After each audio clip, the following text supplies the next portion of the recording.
नमोस्तु रामाय सलक्ष्मणाय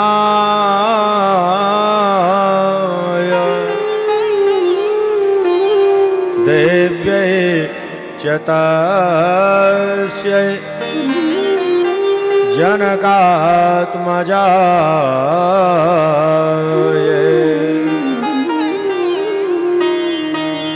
नमोस्तु रुद्रेन्द्रयमानुलेभ्यो नमोस्तु चन्द्रार्कमरुदगणेभ्यः ॐ नमः परमहंसाय चरणकमलचिन्मकरन्दाय भक्तजनमानसनिवासाय श्रीरामचन्द्राय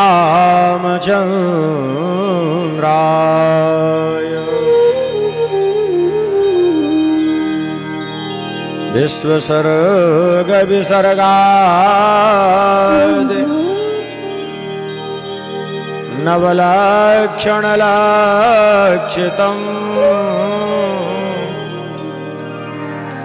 श्रीकृष्णाख्यं परं धाम जगद्धाम नमामि तत्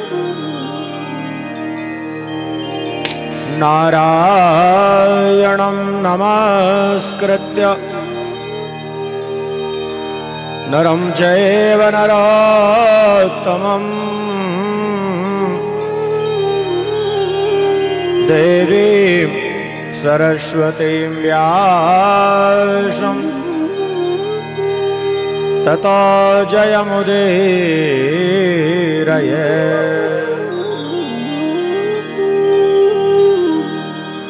गुरुर्ब्रह्मा गुरुर्विष्णु गुरुर्देवो महेश्वरः गुरुः साक्षात् परब्रह्म तस्मै श्री गुरुवे नमः। इयं प्रव्रजन्तमनुपेतकृत्यं द्वैपायनो विरह कातरया जुहाव पुत्रेति तन्मयतया करवोऽभिनेदो तं सर्वभूतहृदयं मुनिमानतोऽस्मि।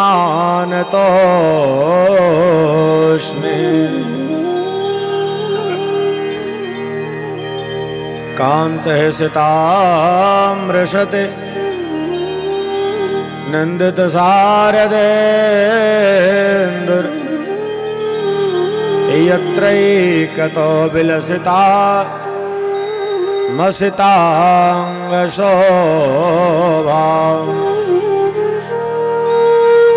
वृन्दावनेऽपि कृतयामुनगाङ्गसङ्गम् श्रीराधा मुकुन्दयुगलं तदहं नमामि।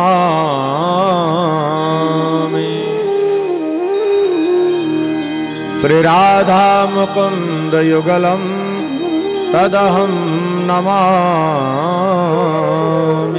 श्री वृंदावन बिहारी लाल की जय।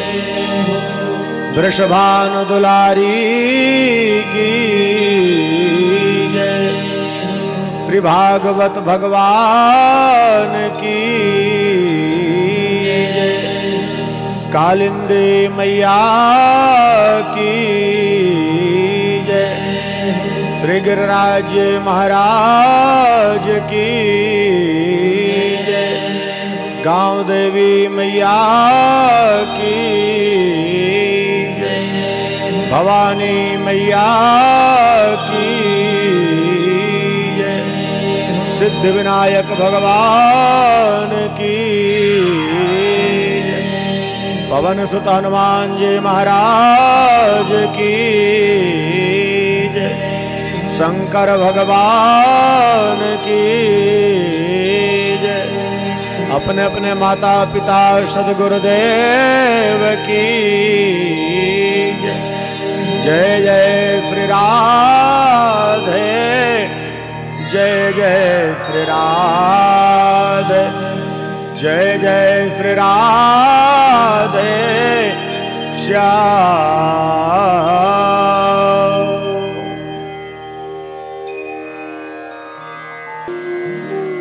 अनंत कोटि ब्रह्मांड नायक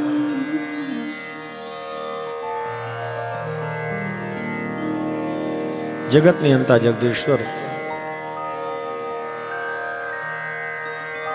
तड़ित पीतांबरधारी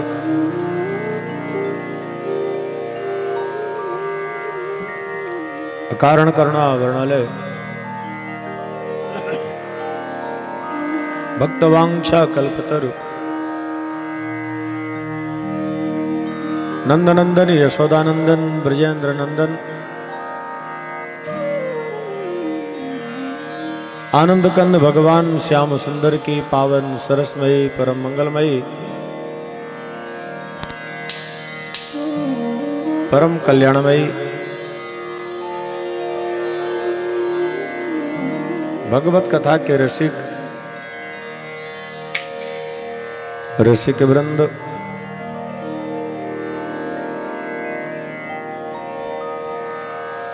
शक्ति स्वरूपणी देवियों, आचार्य वृंद, संगीतज्ञ कलाकार वृंद,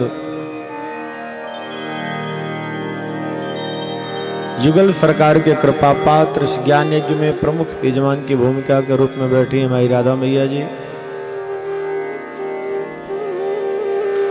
एवं गांव देवी मां मंदिर महिला कमेटी के सभी सम्मानित आदि शक्तियां एवं मैया जी के समस्त परिजन सुहृदजन सगे संबंधी श्री मिथिलेश मिश्र मामा जी,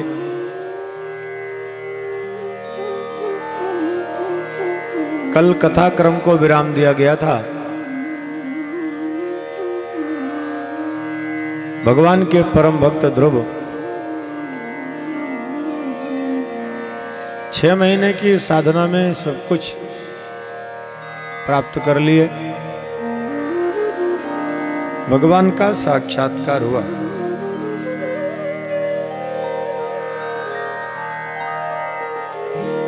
जब तक हमारे हृदय में भक्ति का उद्गम नहीं होगा तब तक भगवान का साक्षात्कार नहीं होगा।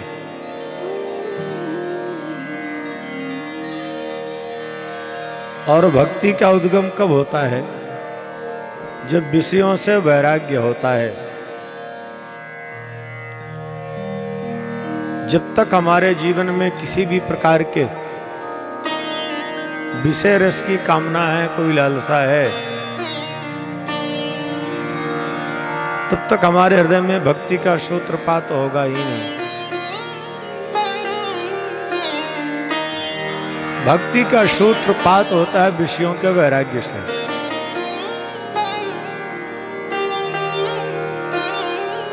जैसे किसी भूमि में कनक पैदा करनी है, गेहूं पैदा करना है, तो पहले जो उसका कचड़ा है, उसका घास, उसको जला देते हैं, उसको एकदम स्वच्छ साफ कर देते हैं,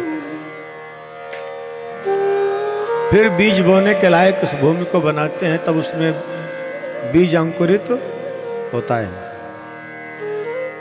उसी प्रकार हमारे आपके जीवन में जब तक विषयों से वैराग्य नहीं है तब तक भक्ति का उद्गम है ही नहीं। और जब तक भक्ति का उद्गम नहीं है तब तक भगवद रस क्या है वो हमारे आपके लिए एक स्वप्न है, दिवा स्वप्न जैसे। कहना सरल है, बोलना सरल है, लेकिन जिसको वास्तव में भक्ति रस का चस्का लग गया है, जिसको उसमें आनंद मिल गया है, तो उसके लिए तड़फड़ाता रहता है, बेचैन रहता है। जैसे किसी चीज का किसी को नशा हो जाए और उसको समय समय पर खुराक न मिले तो पागल जैसे रहता है, भटकता रहता है। चाय पीने वाले, ये पुड़िया खाने वाले आजकल जो होते हैं ना, उनको टाइम टाइम से पुड़िया खाने का मौका न मिले तो पगला जाएंगे वो। उसी प्रकार भक्ति रस की लीला है। जिसको भक्ति रस का चस्का लग गया है तो बगैर उसके वो रह नहीं सकता। ये एक नशा है। जीवन में नशा हर कोई किया है, बिना नशा के कोई नहीं है। हर कोई नशा कर रहा है। किसी के जीवन में कृष्ण का नशा है तो किसी के जीवन में काम का नशा है। किसी के जीवन में उपासना का नशा है तो किसी के जीवन में वासना का नशा है। और यही जीवन की यथार्थता है, यही सच्चाई है। ध्रुव जी को 6 महीने में भगवान क्यों मिल गए? सब कुछ त्याग के चले गए वो। न मां की चिंता, न भोजन की चिंता, न पानी की चिंता, न पदार्थ की चिंता, न किसी प्रकार के कोई पकवान की चिंता। यहां तक कि शरीर की भी चिंता नहीं है कि शरीर हमारा रहेगा कि जाएगा। निर्जन वन में बैठे हैं, जहां चारों तरफ विषैले जानवर हैं, जहरीले जानवर हैं, लेकिन उनके पास भगवान के नाम का जो कवच चल रहा था,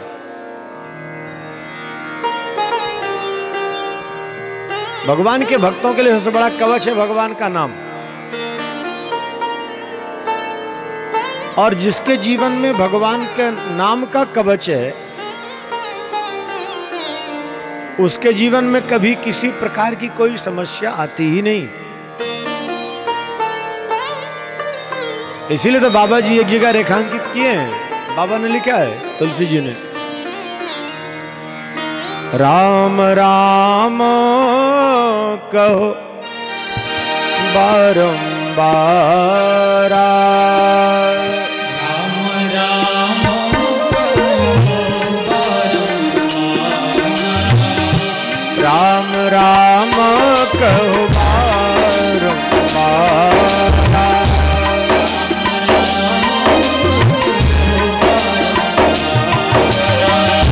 चक्र सुदर्शन है रखवारा,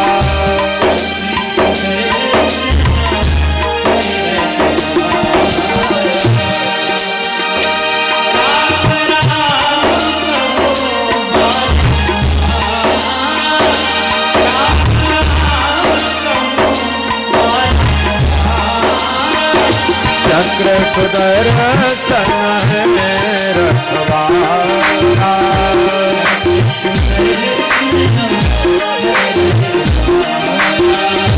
चक्र सुदर्शन रखवारा।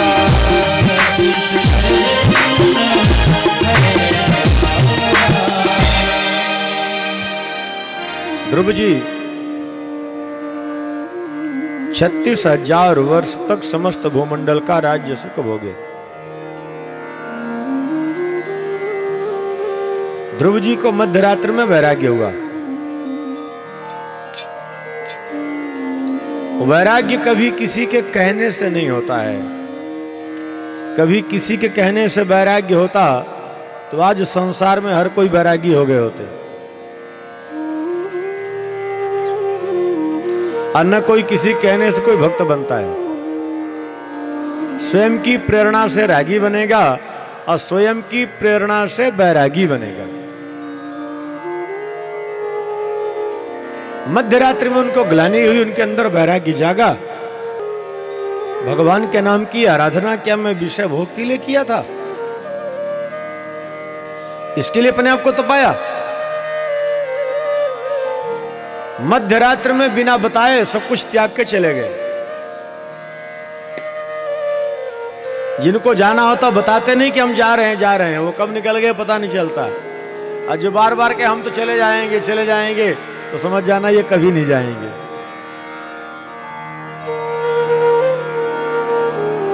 वो कभी नहीं जाते।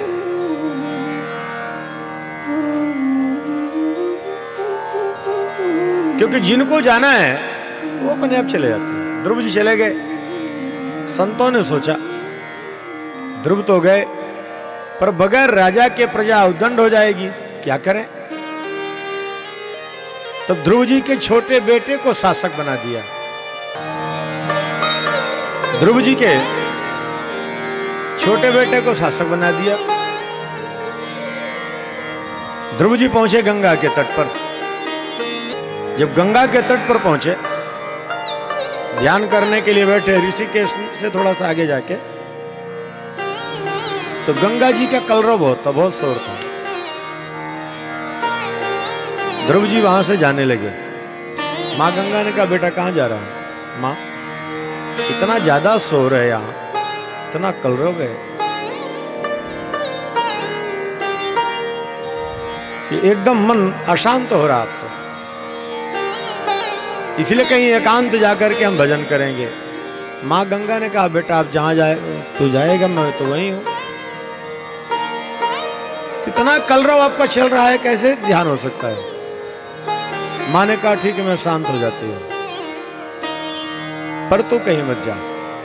आज भी ऋषिकेश से ऊपर थोड़ा सा जाके, जहां ध्रुव जी की तपस्थली है, वहां गंगा की धारा बिल्कुल शांत है।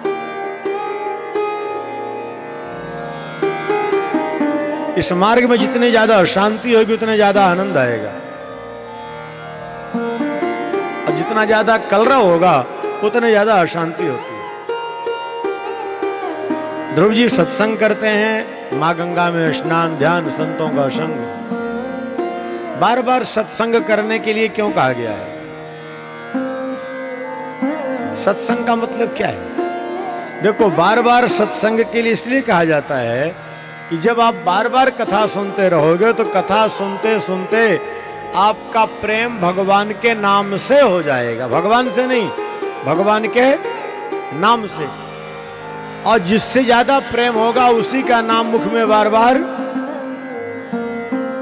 आएगा कि नहीं आएगा? और कल्याण हमारा भगवान के नाम से ही होना है। भगवान कल्याण नहीं करते, भगवान का नाम करता है। राम एक तापस्तीय तारी, और नाम कोटि खल कुमत सुधारी।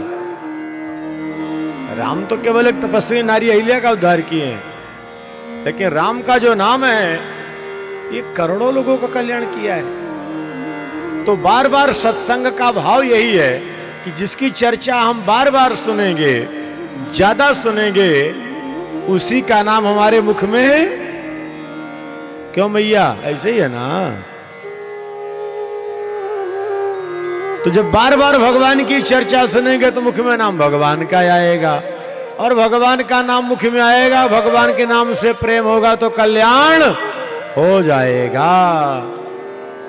हम जिसकी चर्चा बार बार सुनते हैं, जिसकी चर्चा ज्यादा सुनते हैं, हमारे मुख में नाम उसी का फिर आता है। इसलिए जहां कहीं बैठो, जहां कहीं चर्चा करो, तो भगवान की चर्चा करो, भगवान के नाम का स्मरण करो, आपके मुख से बार बार भगवान का नाम आने लगे।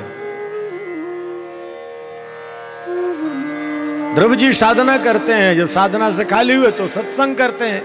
क्यों? अपने आप को व्यस्त रखना चाहते हैं। सत्संग में व्यस्त हो जाते हैं, संतों के साथ बैठे भगवान की चर्चा,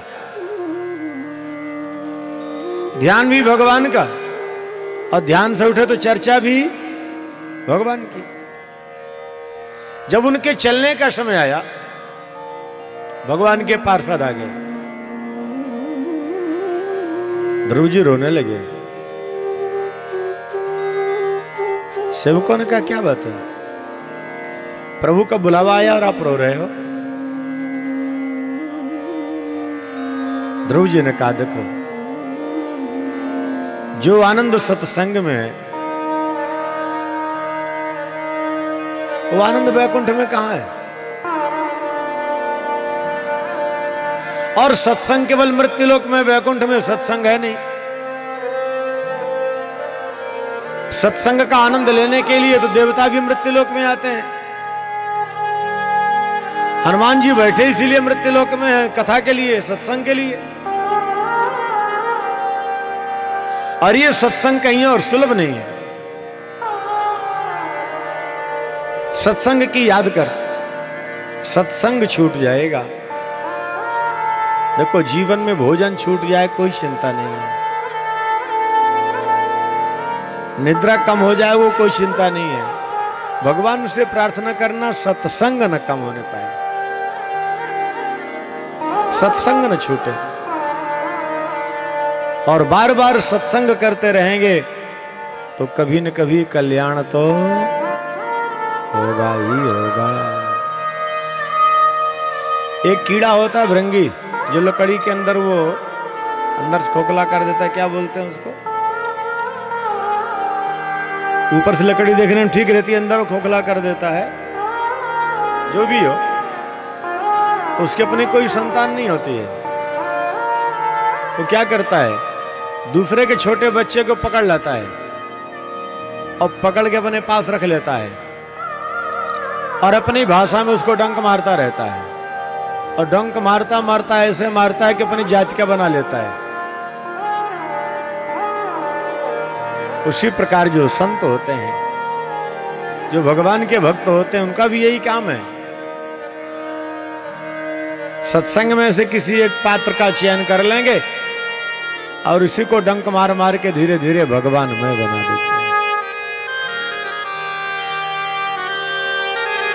जब बार बार मुख से भगवान नाम आने लगे तो कल्याण हो जाएगा। ते भी तो चयन करना ही पड़ता है ना। ध्रुव ने कहा सत्संग छूट जाएगा, मुझे इस बात की पीड़ा है।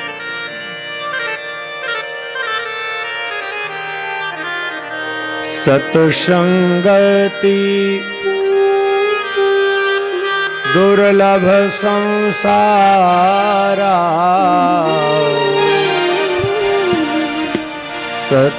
सत्संगति दुर्लभ संसारा, सत्संगति दुर्लभ संसारा,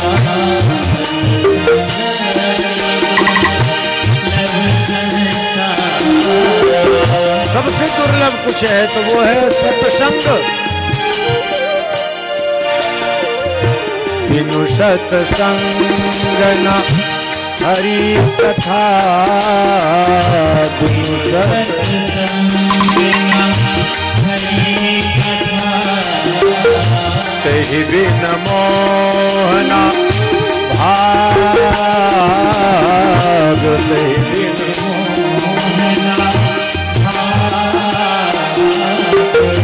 मोह गए बिनो राम पद,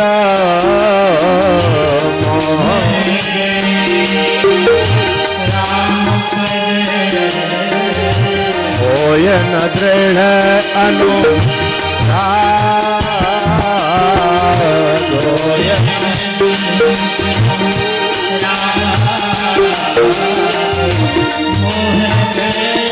बिनो राम पद, मोह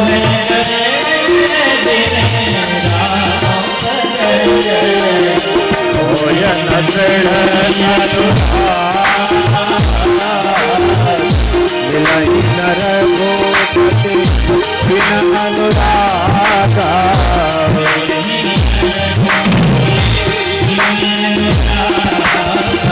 मिलहि न रघुपति बिन अनुरागा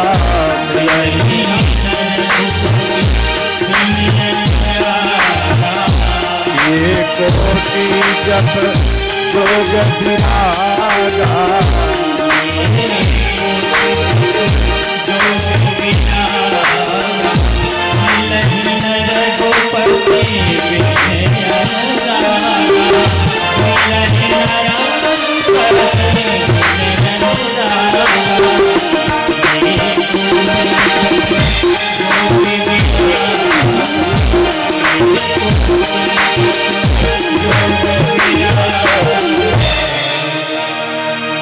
ध्रुव जी ने कहा सबसे दुर्लभ सबसे अमूल्य है सत्संग, वो छूट जाएगा।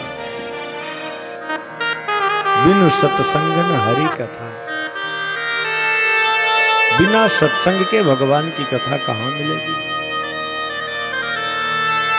और जब तक भगवान की कथा नहीं मिलेगी तो मोह दूर कैसे होगा।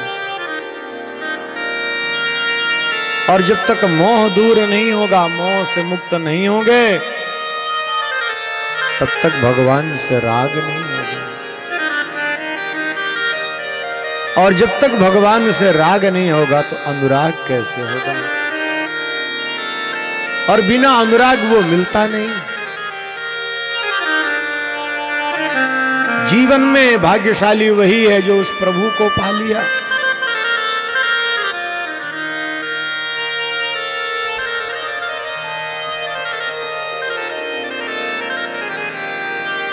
सफल मानव वही जग में जो पाया श्याम सुंदर को।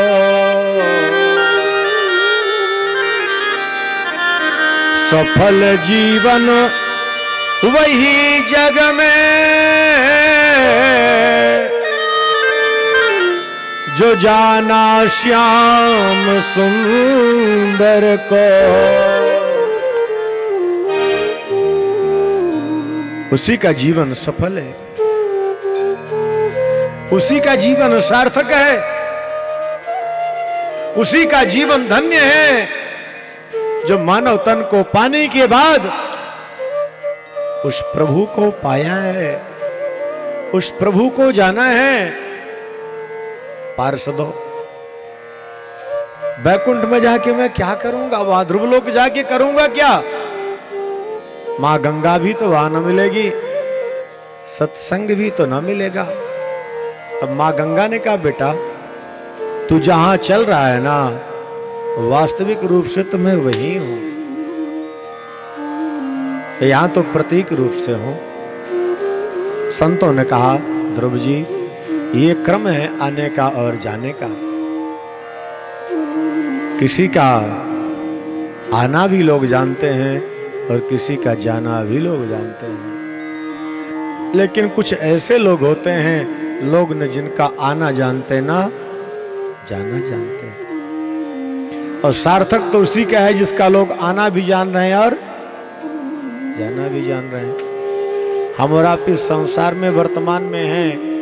हम और आप कब आए हैं, जिस महानगर में आप लोग हैं, क्या सब जानते होंगे?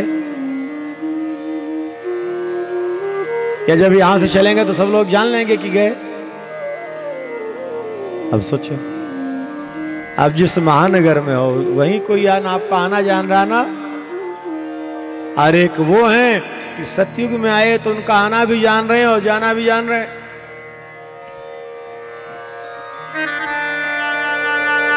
क्यों? वो आने के बाद भगवान श्याम सुंदर को पा लिए, भगवान श्याम सुंदर को जान लिए। सफल जीवन वही जग में जो जाना श्याम सुंदर को। जो मेरे कृष्ण को, मेरे प्रभु को जान गया वही जीवन सार्थक है, और जो कृष्ण को नहीं जाना वो निरर्थक है। ध्रुव जी विमान पर बैठे चल पड़े। मार्ग में उनको अपनी माँ याद आ गई। जिस माँ के उपदेश से मैं ध्रुवलोक जा रहा हूं, आज मेरी माँ कहां होगी? सेवकों ने कहा, महाराज आपके माँ का विमान आपके विमान से ऊपर जा रहा है। ध्रुव जी अपनी माँ को प्रणाम किए, हे माँ, आपके दिव्य सदुपदेश से मैं आज ध्रुवलोक जा रहा हूं। माँ कहती है, बेटा तेरे जैसे लायक पुत्र को पाने के कारण आज मैं भी भगवान के धाम को जा रही हूं। हमारे शास्त्र कहते हैं, कुलम पवित्रम जननी कृतार्था वसुंधरा पुण्यवती चतेना अपार सच्चित सुख सागरेस्मिन् लीनं परे ब्राह्मणीयस्य चेता। वही कुल धन्य है जिस कुल में भगवान का भक्त जन्म लेता है। उसी माँ के कोख को धन्य कहा है जिस माँ की कोख से कोई भगवान का भक्त जन्म लेता है। पुत्रवती युवती जग सोई,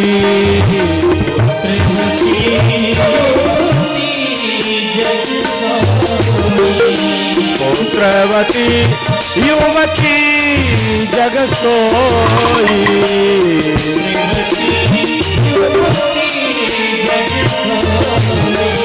रघुपति भगत जासु सुत होई,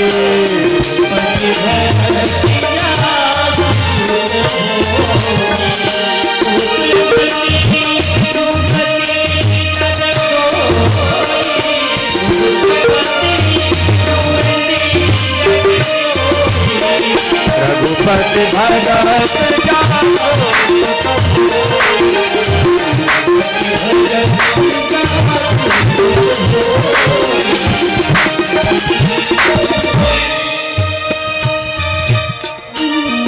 उसी माँ को पुत्र वत्सला कहा है जिसका बेटा भगवान का भक्त होता है।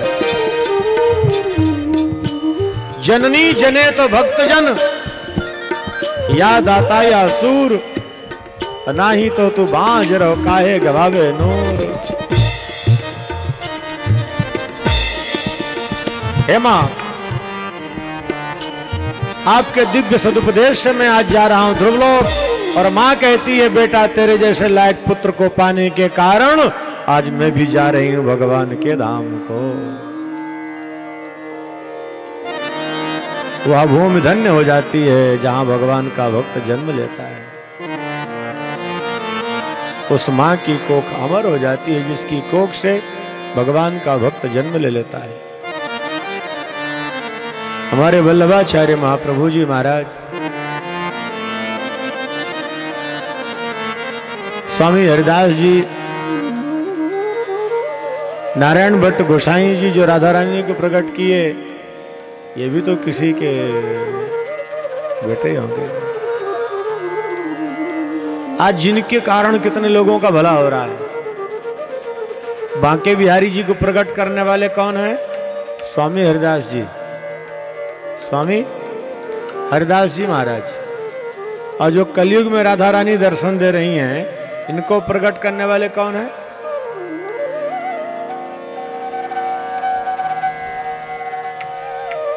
बोलो, अभी अभी नाम लिया हूं, श्री नारायण भट्ट गोसाई। राधा रानी को प्रकट करने वाले कलयुग में श्री नारायण भट्ट गोसाई जी हैं, और बांके बिहारी को कलयुग में प्रकट करने वाले श्री स्वामी हरिदास जी महाराज हैं, हरिदास गोस्वामी। एक गोस्वामी है, एक गोसाई है। एक ललिता सखी के अवतार हैं, एक नारद के अवतार हैं। नारायण भट्ट गोसाई नारद जी के अवतार हैं, नारद अवतार। और ब्रज 84 कोष की खोज भी उन्होंने ही की है, अरे तो सब विलुप्त हो गया था, कोई नहीं जानता था। यहां जितने भगवान के दिव्य स्थल थे भगवान के मंदिर थे, सब मलेच्छों ने तोड़ दिए थे। ये तो 6 गोस्वामी हुए हैं जिनको एक एक स्थल का बोध हुआ है, वो खोज खोज करके निकालें। यानी किसको क्या पता था कहां वृंदावन है, कहां बरसाना, कहां गोवर्धन, सब भूल गए थे लोग। तो अनादिकाल का क्रम है, कभी राक्षसों का आक्रमण होता है तो कभी देवताओं का चलता रहता है, ये क्रम चलता रहता है, भगवान की लीला है। हम और आप भाग्यशाली हैं कि ऐसे समय पर आए हैं, कम से कम भगवान की भक्ति का डंका तो चारों तरफ बज रहा है ना। अयोध्या में प्रभु श्री राम जी का स्थान तो बनने जा रहा है ना। हम लोग राम के नाम की जय घोष तो करते थे, राम के नाम से महल अटारी में रहते थे और राम जी तंबू में बैठे थे।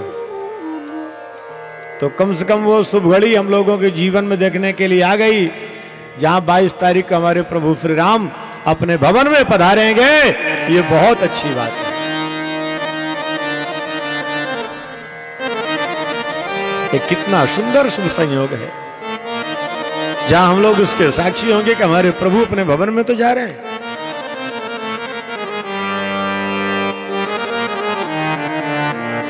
ध्रुव जी गए ध्रुवलोक, जो इस प्रसंग का रसपान करते उन पर प्रभु की कृपा होती है। भगवान श्याम सुंदर आप सब पर कृपा करें, आप सबका मंगल कल्याण हो। ध्रुव जी के वंश में ही एक राजा अंग हुए हैं जो भगवान के परम भक्त थे, लेकिन उनके यहां जो पुत्र हुए बेन, वो महान नास्तिक हो गए। जब महान नास्तिक हुए, पिता समझाने का प्रयास किए, 1 बार 2 बार समझाए, जब नहीं माने तो मौन हो गए। देखो, किसी को आप 1 बार 2 बार 3 बार समझाओ, मान जाए तो ठीक है, न माने तो ठीक है। राजांग समझाए, जब नहीं माना सब कुछ त्याग के चले गए वन में तप करने। बेन स्वतंत्र होकर के जब शासन करने लगे, इतने उपद्रवी हो गए, यज्ञ अनुष्ठान पूजन पाठ सब बंद करवाने लगे। कोई भगवान नाम की सत्ता नहीं, मैं ही भगवान हूं। संतों ने समझाया, राजन भगवान की सत्ता को मत ठुकराओ। नहीं माने, मंत्र बल से मार दिए।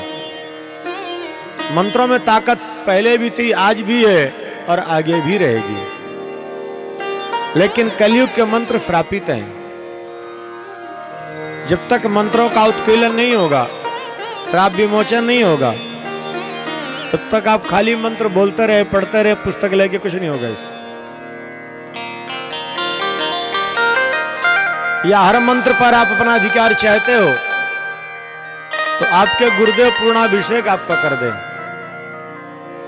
यदि गुरुदेव के द्वारा पूर्णाभिषेक हो गया, 3 दिन की उसमें पूजा होती है, अनुष्ठान होता है, और सर्वोपरि डालकर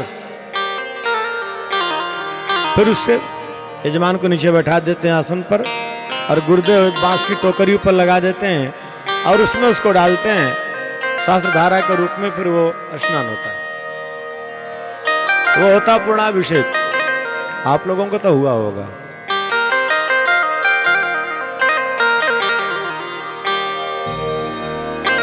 भाई मुंबई वालों को तो हो ही गया होगा।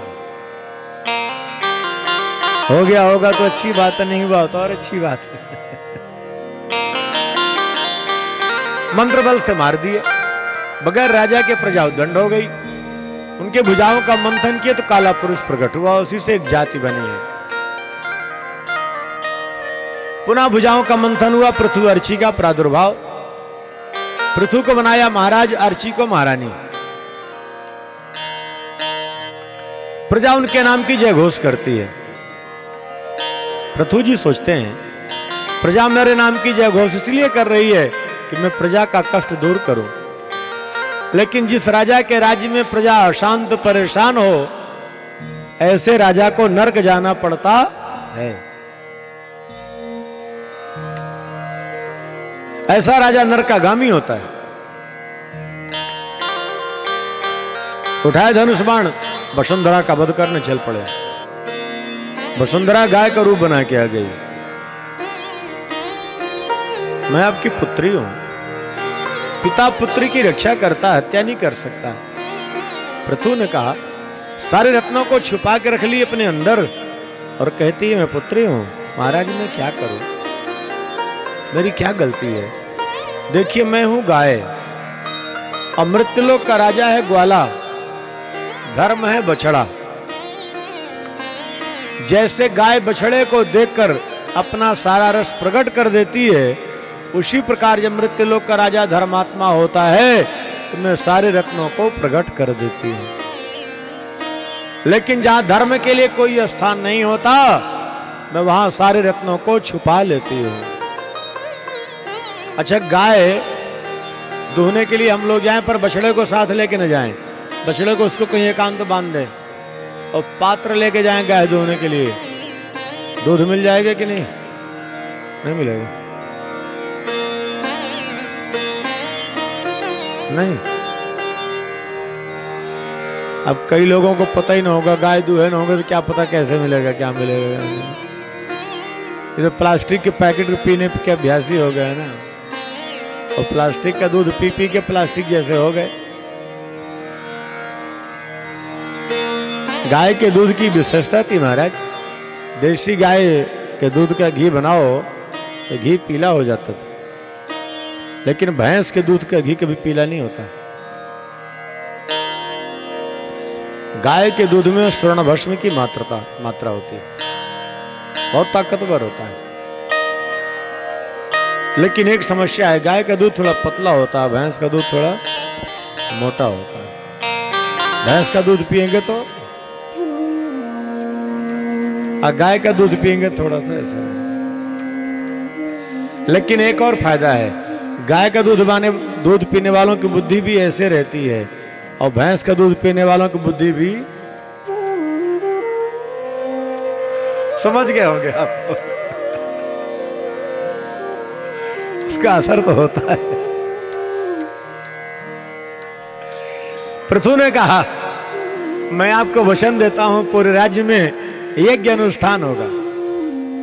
ठीक है महाराज, मैं सारे रत्नों को प्रकट कर देती हूं। कुछ लोग प्यार से, कुछ भय से भगवान की आराधना करते हैं। देखो भगवान की सेवा कैसे करो, प्रेम से करो या भय से, कल्याण तो होगा। भगवान का नाम कैसे भी लो, भगवान की कथा में कैसे भी आके बैठो, कल्याण तो। अच्छा, धोखे से यदि आग में हाथ पड़ जाए तो आग न जलाएगी, जान के रखे तो जला देगी, पर धोखे पड़ जाए तो भी जला देगी। अच्छा जी, तो जैसे धोखे से भी हाथ पड़े तो आग का काम जलाना है, उसी प्रकार धोखे से भी आपके मुख से भगवान का नाम आ जाएगा तो आपका कल्याण हो जाएगा। भगवान के नाम का प्रभाव ही है कल्याण करना। भगवान का नाम कैसे भी आपके मुख से निकल जाए तो आपका कल्याण होगा ही हो। भाव कुभाव अनखयाल सहूं, नाम जपत मंगल दिशि दशहूं। कैसे भी इस प्रभु का नाम लो, किसी भाव से लो। प्रजा जब खुशहाल हो गई तब पृथु जी यज्ञ करते हैं। जब 100वां यज्ञ करने लगे, इंद्र अश्व की चोरी करने के लिए आए। क्यों? मृत्युलोक में जो 100 अश्वमेध यज्ञ कर लेंगे, अगले जन्म में वो राजा बन जाएंगे, इंद्र, देवताओं के राजा।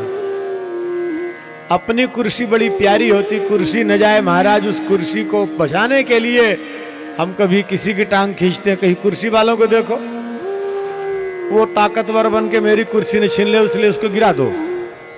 और जो दूसरों को गिराते रहते हैं तो खुद कभी न कभी वो ऐसे गिरते हैं कि उठने के लायक बचते नहीं है।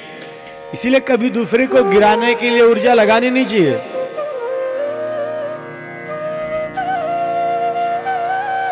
लेकिन ये जीव का स्वभाव है, जीवो स्वभाव तो दुष्टा। पृथु के बड़े बेटे पराजित के उनका नाम पड़ा विश्वजित। इंद्र लज्जित हो गए। भगवान पृथु की यज्ञशाला में प्रकट हुए। पृथु, मुझसे कुछ मांग लो। प्रभु, आप इतना कुछ दिए हो कि मैं उस ऋण से ऋण हो नहीं पाया। ज्यादा लेके क्या करूंगा?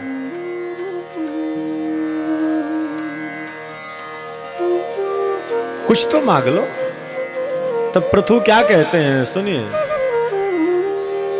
न कामयेना तदाप्यहं क्वचिन् न यत्र युष्मच्चरणाम्बुजाशव महत्तमान्तर हृदयन्मुखच्युतो विधात्स्वकरणायुत मे समेवरा।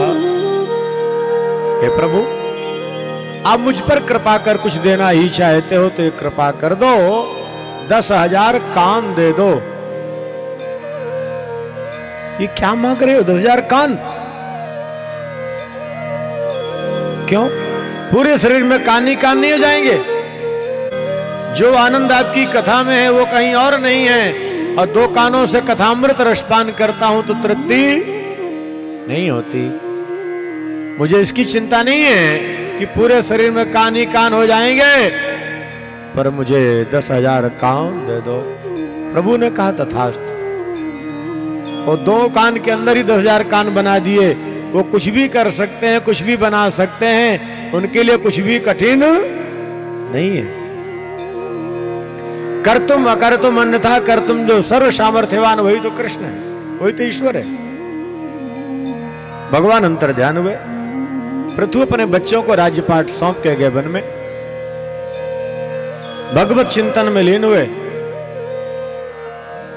ज्योति निकली, नारायण में समाहित, अर्ची उनके साथ सती हुई। प्राचीन बरी कर्मकांड में उलझे थे, नारद जी आकर के समझाए, परंजनोपाख्यान के माध्यम से इनका भ्रम दूर किए। प्रचेता गणों को आक्रोश वन में आग लगाए, चंद्रमा के द्वारा रक्षा। चतुर्थ स्कंद को नमन करते हुए अब आइए पंचम स्कंद की यात्रा में प्रवेश करें। श्रीमन्नारायण नारायण नारायण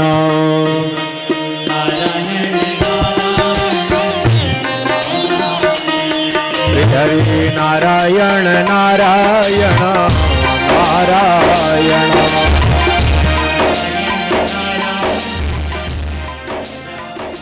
मनु जी के दूसरे बेटे थे प्रियव्रत। प्रियव्रत भगवान के परम भक्त थे। व्रत माने संकल्प। जिसके जीवन का संकल्प प्रिय होता है उसके जीवन में कभी किसी प्रकार से कोई समस्या नहीं आती, और जिसके जीवन का संकल्प प्रिय नहीं होता उसके जीवन से कभी समस्या नहीं जाती। यदि आप हमेशा परेशान हो तो इसका मतलब है कि संकल्प में कहीं न कहीं कोई न कोई त्रुटि है। प्रियव्रतो भागवत आत्मा रामः कथम मुने गृहे रमत यन्मूलः कर्मबन्धा पराभवा। ये गृहस्थ में आने को तैयार ही नहीं थे। माता पिता बहुत परेशान है। अच्छा, माता पिता बच्चों की शादी ना हो तो बहुत परेशान होते हैं, और शादी हो जाए तो परेशान हो जाते हैं। शादी ना हो तो परेशान है, शादी हो गई तो भी परेशान है। शादी नहीं हुई तो शादी नहीं हो रही है, शादी हो गई तो बोले सेट नहीं हो रहे, और सेट हो गए तो अब ये नहीं हो रहा, वो नहीं हो रहा। एक नहीं समस्या। और दूसरों को सेट करने के चक्कर में खुद अपसेट हो जाते हैं,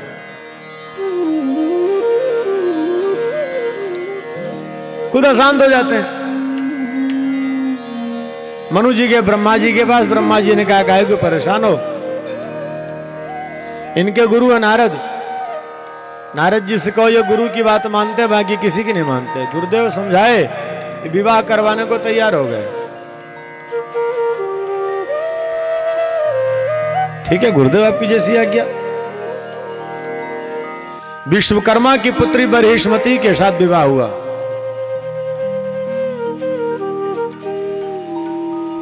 दस बालक, एक कन्या हुई, 3 बालक निवृत्ति मार्ग में चले गए। कन्या का विवाह शुक्राचार्य के साथ, 7 बच्चों के लिए समस्त भूमंडल का 7 भागों में विभाजन कर दिया। ये समस्त भूमंडल अखंड भारत ही था।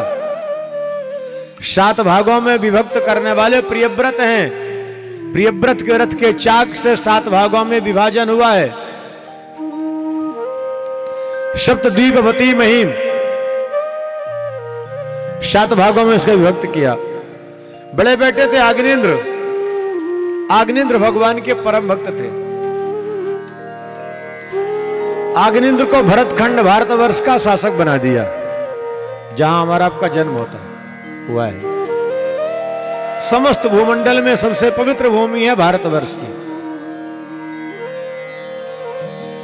इसकी चारों दिशाओं में बैठे हैं प्रभु रक्षा के लिए। मध्य मध्य में कहीं शिव जी हैं, कहीं देवियां हैं, कहीं गणेश जी हैं। अलग अलग रूपों में प्रभु बैठे हुए हैं। जैसे जिस भारत में आपका जन्म हुआ है, इसके चारों दिशाओं में प्रभु बैठे हैं कि नहीं बैठे हैं? बोलिए।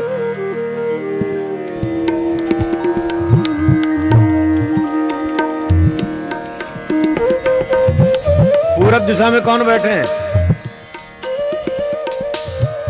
आपसे पूछ रहा हूं। सूर्य भगवान? नहीं। पूर्व दिशा में बैठे हैं नारायण जी जगन्नाथ जी के रूप में। जगन्नाथ स्वामी पूर्व दिशा में है। पश्चिम दिशा में भी नारायण जी कृष्ण के रूप में बैठे हैं द्वारिकाधीश बनके। उत्तर दिशा में भी नारायण जी बैठे हैं बद्रीनाथ बनके। और दक्षिण दिशा में शंकर जी बैठे हैं रामेश्वरम में।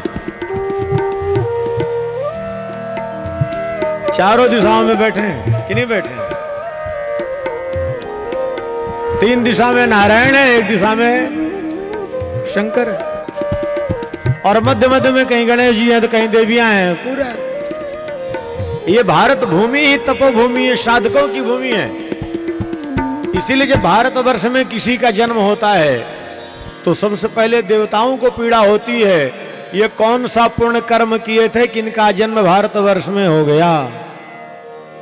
और भारत में जन्म लेने के बाद जो विदेश में जाकर के रह जाते हैं, उनसे बड़ा भाग्यहीन संसार में कोई हो ही नहीं सकता। वो सबसे बड़े भाग्यहीन माने जाते हैं। पैसे की दृष्टि से आपके उसमें कि भाग्यशाली है, शास्त्र की दृष्टि में नहीं है। जहां गंगा की धारा हो, जहां यमुना का कलरव हो, जहां ऋषियों की साधकों की भूमि हो, जहां हिमालय की चोटियां हो, जहां कहीं संकीर्तन की ध्वनि चल रही हो, भिन्न भिन्न पक्षियों का कलरव हो, भिन्न भिन्न संस्कृतियों का समावेश हो, अनेक पंथ के लोग जहां रह करके आनंद लेते हो, अलग अलग संस्कृति का संगम देखने को मिलता है भारत में। अलग अलग पंथों का संगम मिलता है देखने को भारत में। कहीं कोई दिगंबर बन के चल रहा है तो कोई बागंबर ओढ़ के चल रहा है, तो कोई पाटंबर ओढ़ के चल रहा है। एक साथ सारी ऋतुएं जहां विद्यमान रहती है 12 महीने, सारी ऋतुएं 12 महीने विद्यमान है एक साथ। वर्तमान में कहीं सर्दी है तो कहीं गर्मी है तो कहीं बरसात है। हर प्रकार की स्थिति है। ऐसा ये पवित्र देश है भारत। और इस भारत भूमि में आना, यहां जन्म लेना परम सौभाग्य की बात है। ऋषि महर्षि कहते हैं, अहो अमीशाम किमकारी शोभनम प्रसन्न येषाम सुधित स्वयं भरी। आप लोग बड़भागी हो कि जन्म हुआ है भारतवर्ष में। इस भारत मां की महिमा को जो समझ गया है उसी का तो कल्याण हुआ है।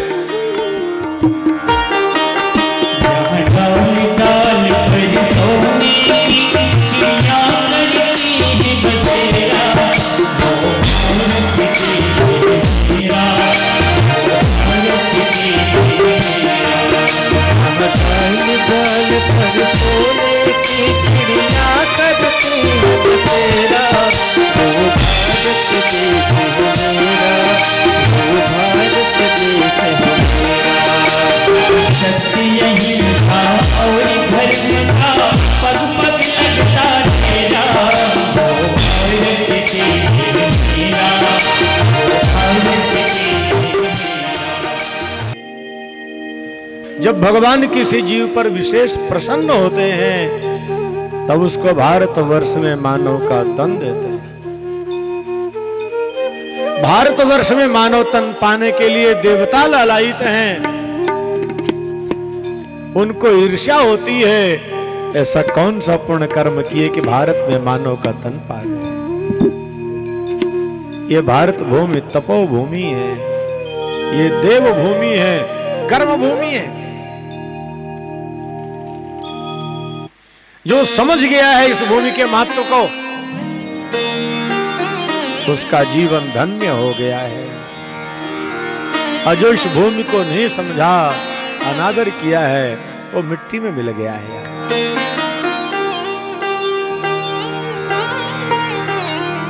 अग्निन्द्र इसके शासक बने। प्रियव्रत अपने बच्चों को राज्य पाठ सौंप के चले गए तब करने के। चित्त नाम की अप्सरा के साथ उनका संबंध, उनके बेटे हुए नाभि। नाभि क्या कोई संतान नहीं, ब्राह्मण भक्त थे। ब्राह्मण यज्ञ किए, क्या चाहिए भगवान का जब प्राकट्य हुआ यज्ञ में, महाराज मुझे कुछ नहीं चाहिए, ब्राह्मण देवता जो प्रसाद के रूप में दे दे वही चाहिए। आपके समान पुत्र। भगवान ने कहा मेरे समान तो कोई संसार में नहीं, मैं ही बालक बन के आता हूं। तो भगवान का अंशावतार हुआ ऋषभ के रूप में। ऋषभ की जब कीर्ति का विस्तार होने लगा तो इंद्र को ईर्ष्या हो गई।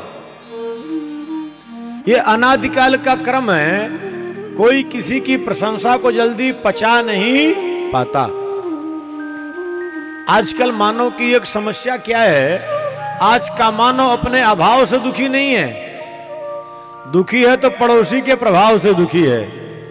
हमारे यहां तो एक ही कार आई, इस दिवाली में उसके 2 कार क्यों आ गई, इसको लेके परेशान है। क्या भाई गलत तो नहीं है ना? हमारी समस्या अपने जीवन का अभाव नहीं है।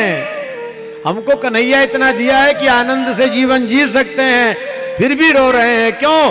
पड़ोसी का प्रभाव नहीं देखा जा रहा है। ये अनादिकाल का क्रम था। इंद्र को ईर्ष्या हो गई, देवताओं के राजा इंद्र को। बरसात बंद करा दिए। जब बरसात बंद कराए, ऋषभ जी अपने तपोबल से बरसात करा दिए। 12 वर्ष तक भूमंडल में बरसात हुई। इंद्र ने कहा जाकर के देखो मृत्युलोक के प्राणियों की क्या दशा है। यहां करके देखे पूरी प्रजा खुशहाल। तो ब्रह्मा जी के द्वारा पता लगा, उन्होंने कहा अरे देवेंद्र, नारायण का अंशावतार हो चुका है और उनसे तो द्वेष किया। इंद्र आके शरणागत हुए, अपनी बेटी जयंती का विवाह ऋषभ के साथ कर दिए। 100 बच्चों का वर्णन है। बड़े बेटे का नाम था भरत, जिनके नाम से इसका नाम पड़ा है भारत। 3 भरत बड़े विलक्षण हुए हैं। 3 भरत बड़े विलक्षण हुए हैं।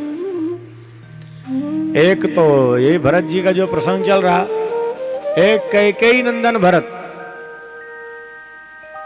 और एक दुष्यंत शकुंतला के भरत। जब तक भरत के चरित्र को नहीं समझेंगे तो भारत क्या है, भारत को माता क्यों कहा जाता है, इसको समझ नहीं पाएंगे। अब आजकल कई अज्ञानी लोग बोल देते हैं भारत माता की जय। क्यों बोलते हैं, क्या है भारत माता? अरे भले आदमी, तुझे कौन समझाए, अकल हो तो समझाए। बेअक्ल के इंसान को कौन समझा सकता है? भले भारत को समझ, भारत को समझ तो पता लगे क्या है। एक सज्जन बोल रहे थे भारत माता क्या है, क्यों जय बोलते हैं? भारत का भा का अर्थ नहीं जानते हो। भातीति सर्वभूतेषु, जहां ज्ञान का प्रकाश विद्यमान है, कण कण में, जहां ज्ञान ही ज्ञान भरा पड़ा है। ये ज्ञान की भूमि है, साधकों की भूमि है, ऋषियों की भूमि है।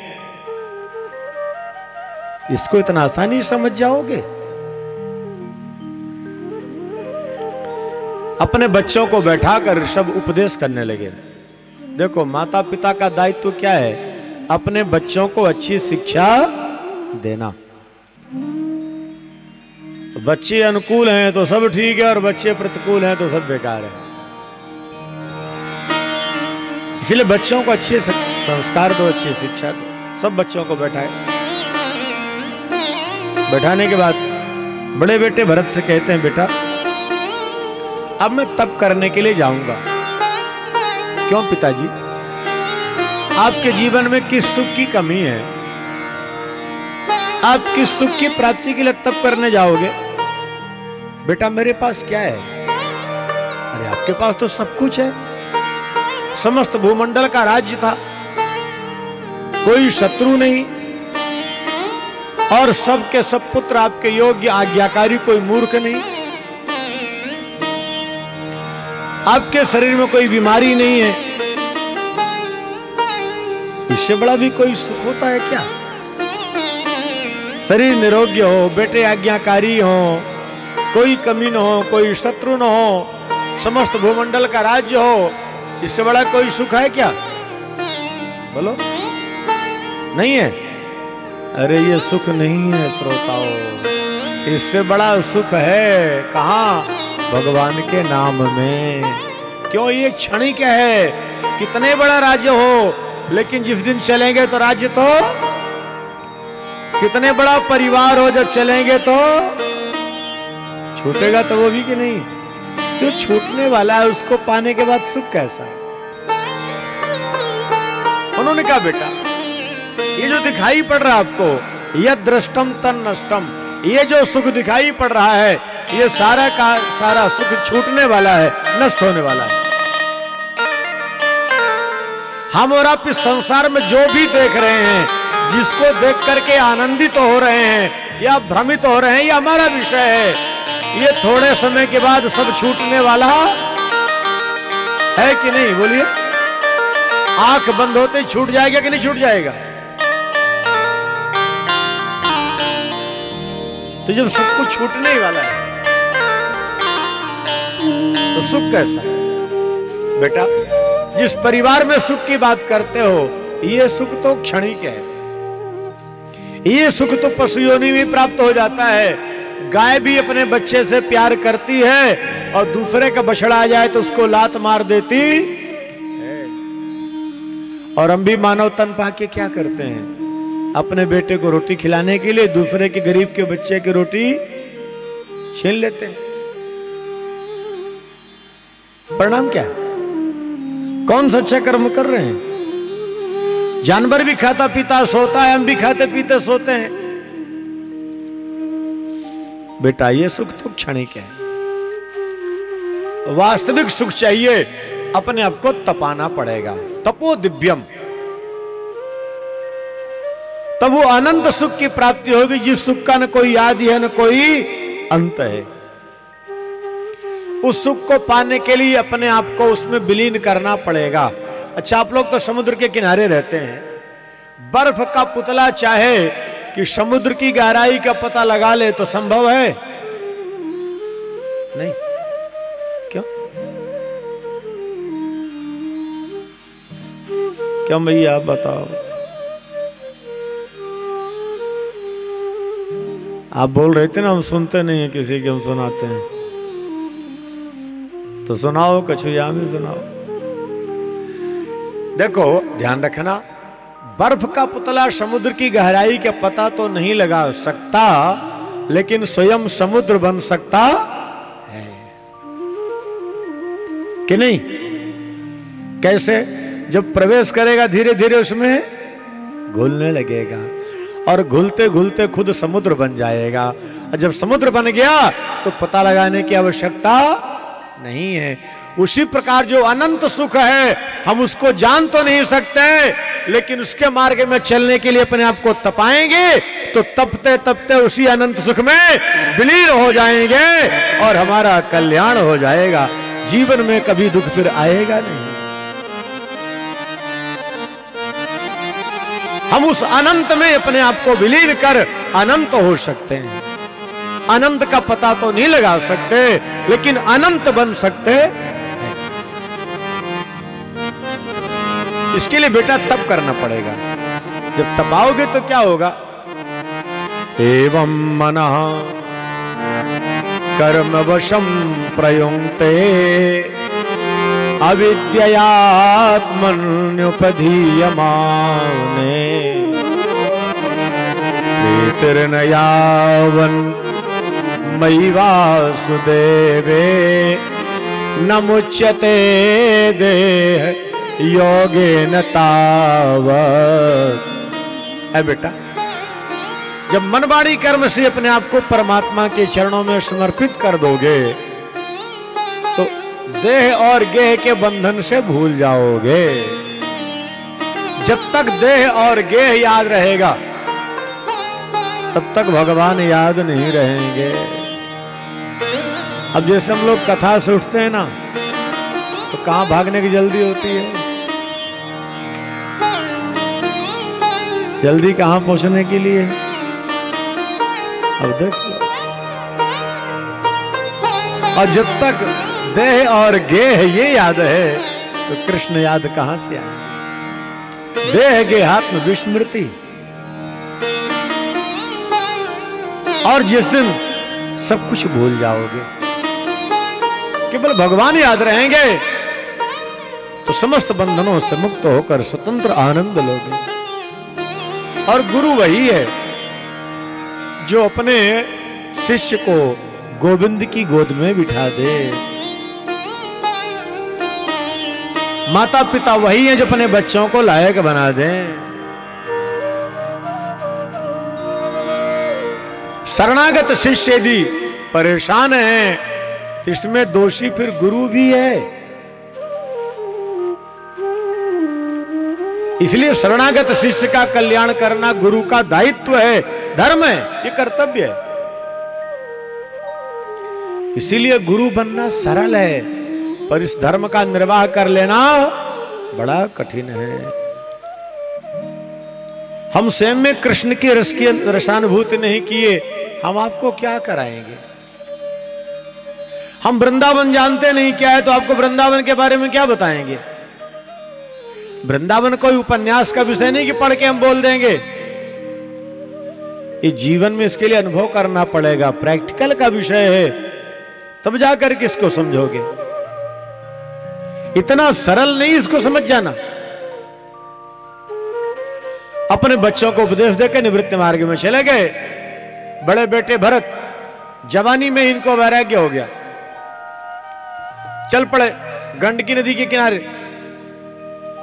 लेकिन वहां जब तप करने के लिए गए तो इनसे एक भूल हो गई। सूर्यार्घ दे रहे थे, एक मृग शावक, मृग का बच्चा जल में प्रवाहित हो रहा था, उसको देखकर इनको दया आ गई। जीव मात्र पर दया करना अच्छी बात है, लेकिन दया के साथ अहंकार का अंकुर नहीं आना चाहिए कि मैं रक्षा नहीं किया तो कौन करेगा। ये हमारी आपकी भूल है। हम और आप रहें या न रहें, ये परिवार, ये संसार ऐसे चलता रहेगा। लेकिन मन नहीं मानता, बोले हमको देखना तो पड़ता है। क्या देखेंगे बाबा? अपने आप को तो हम देख नहीं पाते हैं। अपने को देखना हो तो दर्पण लेना पड़ता है। बिना दर्पण के अपने आप को देख नहीं पाते तो हम व्यवस्था क्या देखेंगे? अब सौंप दिया इस जीवन का सब भार तुम्हारे हाथों में, उद्धार तुम्हारे हाथों में, अपकार तुम्हारे हाथों में। मृग के बच्चे पर ऐसे आसक्त हुए, आए थे भगवान को पाने और मृग के चिंतन में शरीर छोड़े, मृग बनना पड़ गया।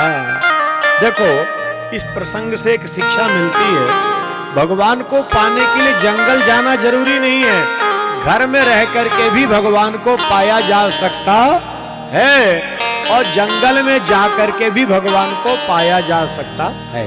दोनों पक्ष है। प्रयास ये करना है हम जहां भी रहें भटके नहीं। जैसे प्रहलाद जी बैठे हैं घर में, अभी प्रहलाद जी का प्रसंग आएगा, ध्यान देना। प्रहलाद बैठे घर में, उनको भगवान मिल गए कि नहीं मिल गए? और भरत जी गए वन में, थे मृग बन गए। आप लोग जहां बैठे हो देवियों सज्जनों, घर में बैठ करके ही भगवान को पाया जा सकता है। बस घर में बैठ करके कैसे बनना है, घर में रह के घर से अलग।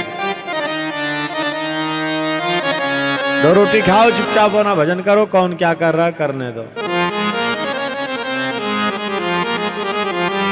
बस यही नहीं होता। बोले ऐसे कैसे करने दे, हम देखते देखते हमारे सामने कोई ऐसा कैसे कर देगा। अब शरीर चल नहीं रहा है, चलने की शक्ति नहीं, बोलने की शक्ति नहीं है, लेकिन फिर भी यही समस्या है। मृग के बच्चे पराशक्त हुए, इनको मृग बनना पड़ा। उस मृग योनि में आने के बाद गंडकी नदी के किनारे गए, सूखे पत्ते खाते हैं। कुछ समय के बाद शरीर छूटा, ब्राह्मण बालक बन के आ गए जड़ भरत। अब संकल्प कर लिए हैं इस बार किसी से कुछ बोलना ही नहीं है। थोड़े से बड़े हुए, उपनयन संस्कार हुआ। ये अपनी मस्ती में मस्त हैं, तो चलो देखते हैं जड़ भरत की मस्ती में कैसी मस्ती है। यहां हर कोई अपनी अपनी मस्ती में तो मस्त है। कोई गुब्बारे में मस्त है, तो कोई बच्चों में मस्त है, तो कोई परिवार में मस्त है, तो कोई सहेलियों में मस्त है। अब देखते हैं कथा में कौन कौन मस्त है।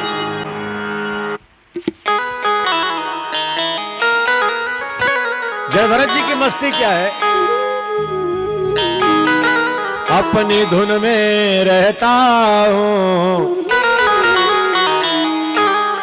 अपनी धुन में रहता हूँ, राधे राधे कहता हूँ।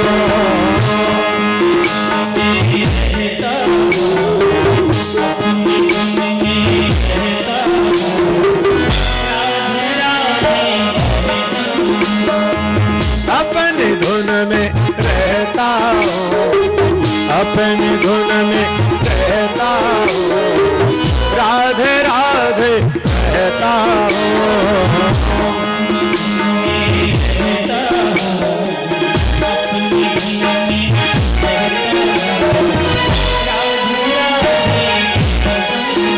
राधे राधे राधे राधे राधे राधे राधे राधे।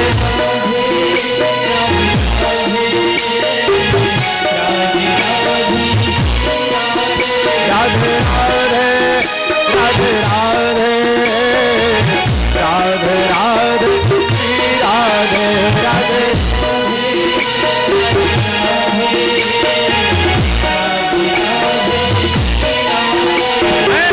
अपने धुन में रहता हूँ, अपने धुन में रहता हूँ, राधे राधे कहता हूँ।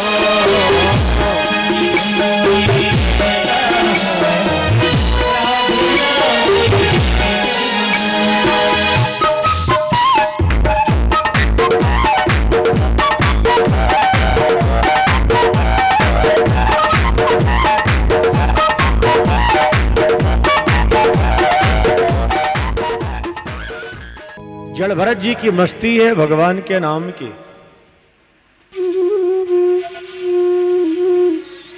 जो कुछ मिल गया प्रसाद, पालिए नहीं मिला तो ठीक है। कौन क्या कह रहा है, कौन क्या नहीं कह रहा है, कोई मतलब नहीं। अपने मस्ती में मस्त, प्रभु चिंतन में लीन। कुछ समय के बाद माता पिता का शरीर शांत हुआ। बाकी भाइयों का विवाह हो गया, इनका विवाह नहीं हुआ। क्यों? संसार की दृष्टि में ये पागल थे। संसार की दृष्टि में होशियार कौन है? जो नंबर 2 की कमाई कर सके, 3-5 करके कुछ पैसा कमा ले। और पागल कौन है? जो भगवान के पीछे पड़ा रहे। ऐसे ही ना। लेकिन एक बात ध्यान रखना, इस संसार में पागल हर कोई है। हर कोई पागल है। कोई अपने आपस में बात करने में पागल है, तो कोई कथा सुनने में पागल है, तो कोई किसी की प्रशंसा करने में पागल है, तो कोई किसी की बुराई करने में पागल है। तो कोई पागल है।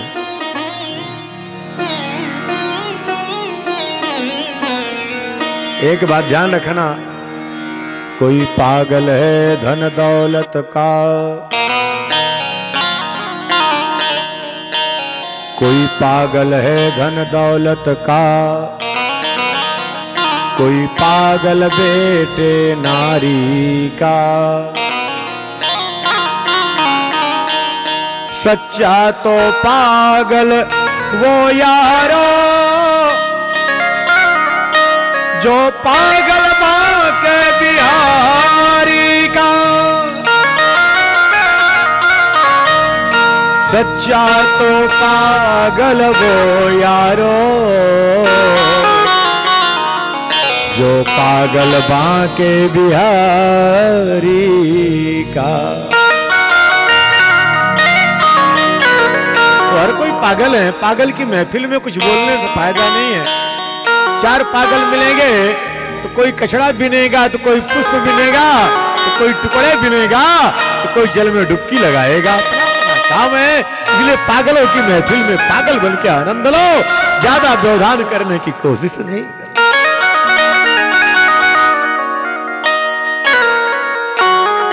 जड़भरत जी अपने मस्ती में पागल है, संसार की दृष्टि में पागल है। मस्ती तुम्हारे नाम की हरदम चढ़ी रहे। नशा है, भगवान के नाम का ऐसा नशा है कि मस्ती में झूमते रहते, घूमते रहते, जहां चलते फिरते बस वही मस्ती मस्ती, प्रभु का नाम।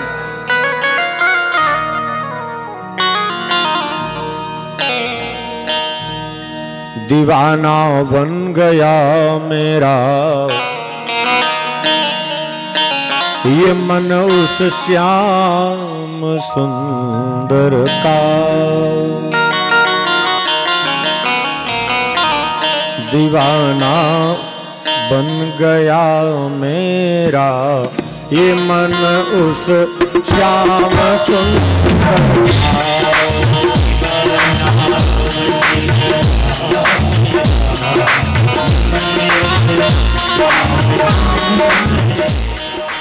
तो ये तो पागलपन है, एक नशा है। आप लोग ऐसे नशा में नहीं हो, अपने अपने नशा में ठीक हो, ऐसी बात नहीं। नशा हर कोई कर रहा है, ऐसा नहीं। नशा हर कोई करता है, बस अपने अपने लत की बात है। यहाँ जड़भरत जी की ऐसी मस्ती है कि इनका मन श्याम सुंदर का दीवाना हो गया है। चलते फिरते नजरें देखती हैं तो श्याम सुंदर को, ये कान कुछ सुनते हैं तो श्याम सुंदर के बारे में सुनते हैं, वाणी कुछ बोलती है तो श्याम सुंदर के बारे में बोलती है। एक बार भाई लोग बैठा दिए खेत पर, पक्षी फसल नष्ट कर रहे थे, देवियों कहने पर बैठा दिए। पक्षी फसल नष्ट कर रहे हैं, मुस्कुरा रहे हैं, नहीं हटा रहे। क्यों? पक्षी भी प्रभु के, फसल भी प्रभु की, खाओ, हमें क्या करना। राम की चिड़िया, राम का खेत, चुगलो चिड़िया बरबर पे, उसी मस्ती मस्त। जो मिल गया प्रसाद पा लिया, नहीं मिला तो। फकीरों की जिंदगी भी अलग होती है महाराज। कभी चना चबेना मिल गया तो खुश हैं, और कभी खीर पूड़ी मिल गई तो खुश हैं, और कभी वो भी नहीं मिला तो भी खुश हैं। इसलिए आनंद हर किसी के भाग्य में नहीं है। क्यों? आनंद लेना है तो फकीरी के मार्ग में आना पड़ता है मामा जी। फिक्र कभी करते नहीं, फिक्र न जिनके फकीर। शरीर फिक्र कहाँ फाका करें, ताकर नाम फकीर। नाम के फकीर नहीं, नाम के रामदास रखें जगत से। आज तो काहे को रामदास, जन्म के अंधे नाम रख दिया कमल नैन, तो कमल नैन हो गए। नाम रख दिया फकीर चंद, लोगों से लेकर कटोरा भीख मांग रहे हैं, कहा है फकीर चंद भाई। काम के जो फकीर होते हैं, हमारे जड़ भरत जी ऐसे फकीर हैं। डाकुओं का सरदार नरबली के लिए किसी को पकड़ा, वो छूट गया, इन्हीं को लेके गए। कहां ले जा रहे हो, क्यों ले जा रहे हो, नहीं पूछा। बलिदान की तैयारी हुई, उनको कोई चिंता नहीं, शरीर रहे चाहे जाए। देखिए, शरीर भवसागर से पार होने के लिए एक माध्यम है। जैसे हम नदी के किनारे पहुंचे खड़े हैं, गहराई काफी है, धार तेज है, उस पार हमको जाना है, तैरना नहीं आता या तैर करके भी नहीं जा सकते, तो हम किसका सहारा लेते हैं, नौका का। अब जब नौका किनारे पहुंच गई तो हम नौका पर बैठे रहते कि नौका को छोड़ देते हैं, बैठे रहते हैं, छोड़ देते हैं। अच्छा जी, तो उसी प्रकार भवसागर से पार होने के लिए शरीर भी एक नौका है। तो काहे को चिपटे बैठे हो, समय आने पर कह दो कन्हैया हम तैयार है, ले चल जा, ले चलना, मुझे कोई समस्या नहीं, जहां तेरी इच्छा ले चल। हम है उसी में राजी जिसमें तेरी रजा है, तू जिसमें खुश है उसी में खुश। डाकुओं का सरदार नरबली की तैयारी किया, भद्रकाली को आक्रोश आया, दुष्टों का श्रृंगार, अपने बालक की रक्षा की। इनको कुछ पता ही नहीं चला कि क्या हुआ और क्या नहीं हुआ। सिंधु नरेश राजा रहुगण ज्ञान प्राप्ति के लिए जा रहे थे। पालकी पर बैठ के एक सेवक बीमार पड़ गया। जब एक सेवक बीमार पड़ा,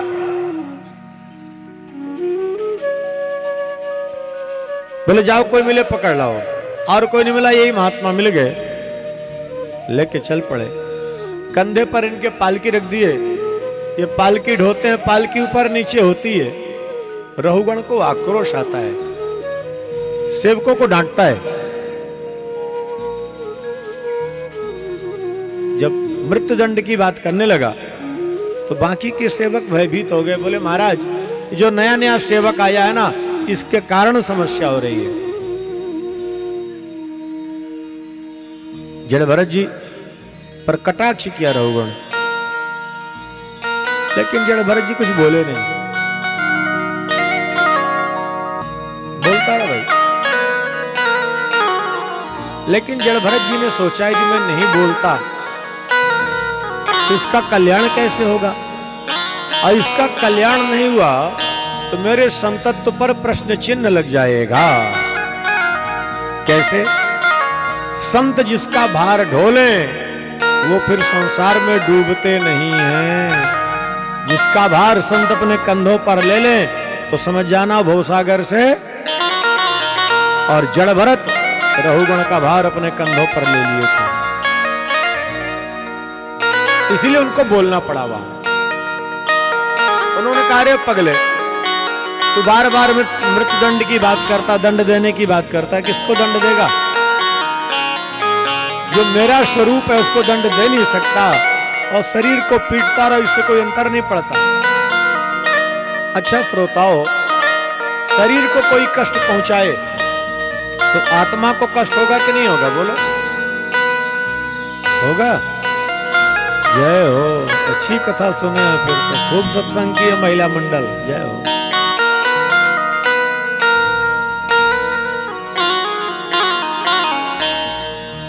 हम इसीलिए पूछते रहते हैं, देखे तो सही कितनी गहराई है।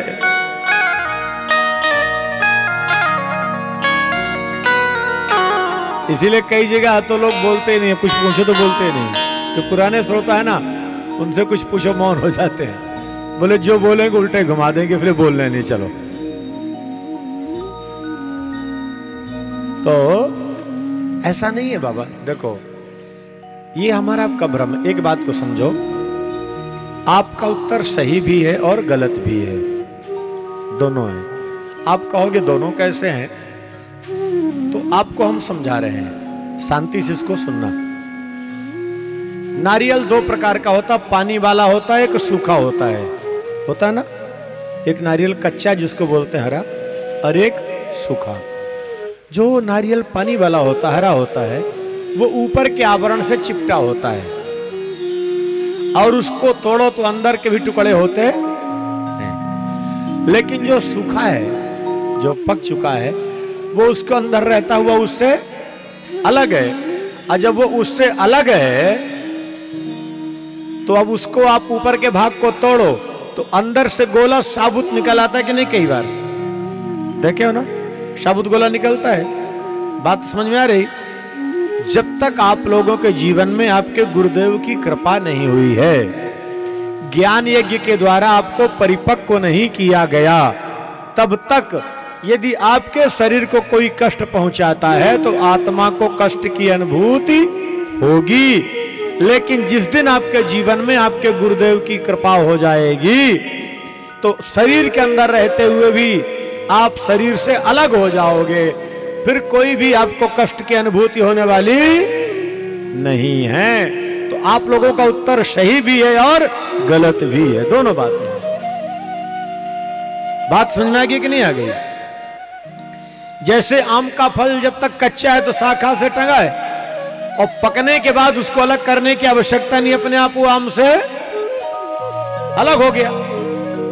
पर अलग होने के बाद भी तो आम का फल ही तो है ना वो। तो जिस दिन आप परिपक्व हो जाओगे तो शरीर के अंदर रहते शरीर से अलग हो जाओगे। और साधकों का इतना ही काम है बस, और कुछ काम नहीं। इसके लिए क्या करेंगे? परिपक्व करने के लिए आपके मन को पलट देंगे। आपके मन को पलटेंगे, आपका कल्याण हो जाएगा। और मन पलटते ही आप परिपक्व हो जाओगे, और जब परिपक्व हो जाओगे तभी आप भगवान के भक्त बन जाओगे। जैसे दूसरा दृष्टांत आपको दे रहा हूं सरल। जब आप लोग रोटी बनाती हैं तो रोटी बना के तवा में डाली, और तवा में डालती तत्काल रोटी को पलटे तो बेकार हो जाएगी कि नहीं? लेकिन रोटी तवा में डालने के बाद नीचे से आग लगाते रहे, खाली उसको पलटे नहीं, तो परिणाम क्या होगा? अच्छी रोटी बनेगी ना? नहीं बनेगी। और उसको जैसे ही पात्र को थोड़ा सा छोड़ी उसको पलट दीजिए, अब अच्छी रोटी बनेगी कि नहीं? बस वही अवस्था आपकी है। जिस दिन आपके जीवन में गुरु कृपा होगी तो आपका मन जो उस रोटी के वहां तवे में पड़ा है संसार में, ये दग्ध हो रहा है, जल रहा है, ये अपने साधना से परिपक्व कर आपको पलट देंगे। और जहां पलटेंगे वहीं आपको भगवान का भक्त बनाकर आपका कल्याण कर देंगे। जैसे रोटी पलटने के बाद परिपक्व होती है, उसी प्रकार जब भक्त को पलटा जाएगा, अर्थात इसके मन को जब पलटेंगे तब मन इसका बनेगा नम, तभी ये परिपक्व होकर भगवान के लिए सुपात्र बन जाएगा। यही काम गुरु का है और कुछ नहीं। जयभरत जी ने सोचा अब ये इसका कल्याण तो करना है। जैसे जयभरत जी ये तर्क दिए, पालकी से नीचे कूद पड़ा। ये कोई सामान्य तो नहीं। देखा गले में यज्ञोपवीत देख करके घबरा गया, हाथ जोड़ के कहता महाराज आप कौन, अपना परिचय दो। कस्त्वं निगूढ़श्चरसि द्विजानां बिभर्षि श्रोत्रं कतमोऽवधूता कस्यासि कुत्रत्यह्यापि कस्मात् क्षेमायनश्चेदसिनोत शुक्लः नाहं विशङ्के सुरराजवज्र न त्रयक्षशूलां यमस्य दण्डात् नाग्नर्कशोमानिलवित्तपास्त्रात् शङ्के वृषं ब्रह्मकुलावमाना। हे महाराज आप हो कौन? अवधूत वेश में विचरण करने वाले, कहीं आप तपस्वी ब्राह्मण तो नहीं हो? क्यों तपस्वी ब्राह्मण की चिंता क्यों हो रही है? तो वो कहता है कि देखो मैं शंकर के त्रिशूल से नहीं डरता, देवताओं का राजा जो इंद्र है, उसके वज्र से भयभीत नहीं होता, यमराज के दंड से नहीं डरता। मैं डरता हूं तो केवल तपस्वी ब्राह्मण से, किसी तपस्वी ब्राह्मण का अपमान न हो जाए, अनादर न हो जाए। आप अपना परिचय दो। उन्होंने कहा, पगले तो अहंकार की चादर ओढ़ के बैठा है, मेरा परिचय लेना चाहता है। परिचय लेना है, पहले अहंकार की चादर को उतार के नीचे फेंक। कैसा है अहंकार? तेरे अंदर अहंकार है कि मैं राजा हूं। इस संसार में न कोई राजा है, न कोई प्रजा है। और ज्ञान की दृष्टि में देखो तो यहां जितने बैठे हो ना, इसमें न कोई छोटा है, न कोई बड़ा है, सब बराबर है। ज्ञान की दृष्टि में कोई छोटा बड़ा नहीं है। कैसे? जितने भी भगवान के विग्रह यहां विराजमान है, सबका जो शरीर है 5 तत्व से ही तो बना है ना। छित जल पावक गगन समीरा, 5 तत्व से बना है। और सबके अंदर जो आत्म तत्व विद्यमान है वो एक ही है कि अलग अलग है? एक ही है ना, अलग अलग नहीं है। जैसे टायर ट्यूब अलग अलग दिखाई पड़ते हैं, हवा सब में एक है कि नहीं? उसी प्रकार यहां शरीर अलग अलग है, पर सब में तत्व एक है। तत्व की दृष्टि में ना यहां कोई छोटा है, ना कोई बड़ा है। और एक बात और बता दें आपको, कभी यदि कोई अपने से भले बड़ा है पर उसके कर्म गलत हैं और उसको आप प्रणाम किए, तो जिसको आप प्रणाम करोगे, प्रणाम क्यों करते हैं अपने से बड़ों को? हम जिसको प्रणाम करते हैं उसके संस्कार हमारे अंदर आ जाते हैं। तो चोर को प्रणाम करोगे तो क्या संस्कार आएगा?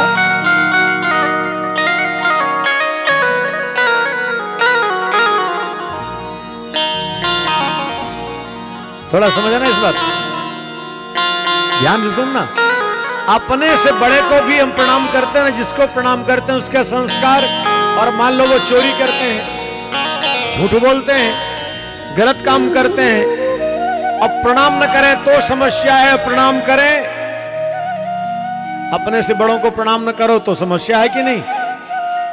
और जानते हैं कि गलत करते हैं, फिर भी बड़े हैं, न करेंगे प्रणाम तो बुरा मानेंगे। लेकिन किसी भी गलत व्यक्ति को प्रणाम करने से उसके दुर्गुण हमारे अंदर आ जाते हैं।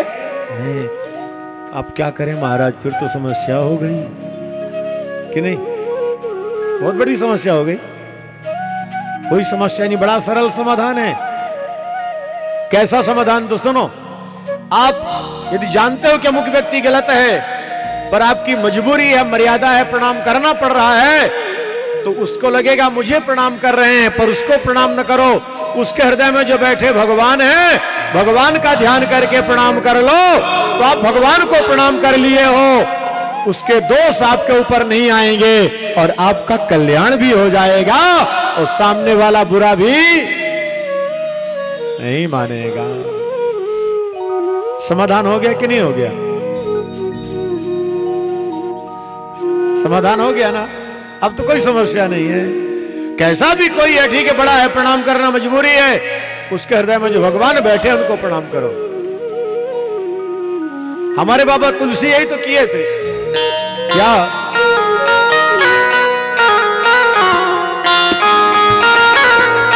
सिया राम माया सब जग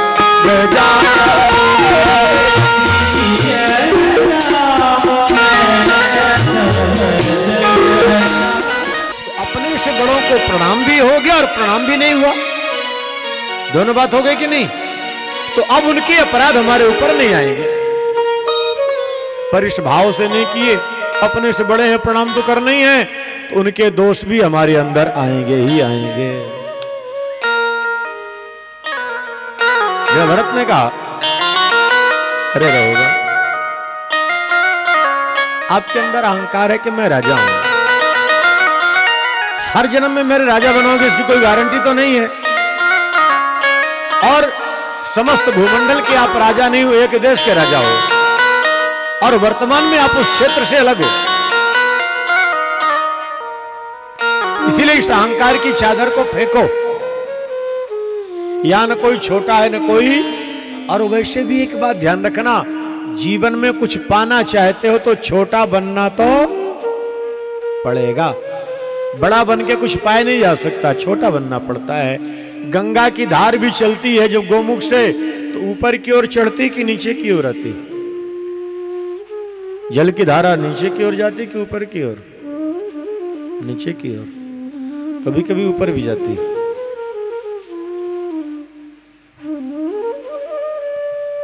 अब आप लोग सोचोगे दोनों बात कैसे कर रहे हैं भाई? तो देखो, जो धारा नीचे आती है कभी कभी इसको ऊपर भी करना पड़ता है भाई। कैसे करना पड़ता है अब आपको मैं समझा रहा हूं, आप थोड़ा ध्यान सुनना। आप मान लो 10वें माले पर हो और जल नीचे है, अब आपके पास पहुंचाना है तो उस धारा को ऊपर करना पड़ेगा कि नहीं करना पड़ेगा? इस बात को थोड़ा समझो। इसके लिए आवश्यकता है किसकी? एक मोटर की। बिना मोटर के सहायता जल ऊपर नहीं जाएगा। तो ज्ञान की धारा सदैव नीचे तो बहती है, हमको झुकना पड़ेगा।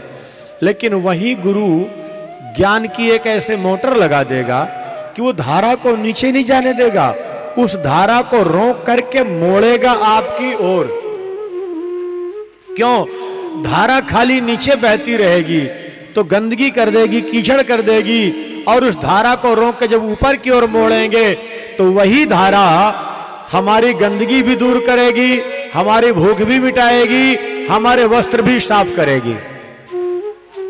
बात समझ आ रही कि नहीं आ रही? यही काम गुरु का है। बस उस ज्ञान की धारा को कैसे मोड़ना है।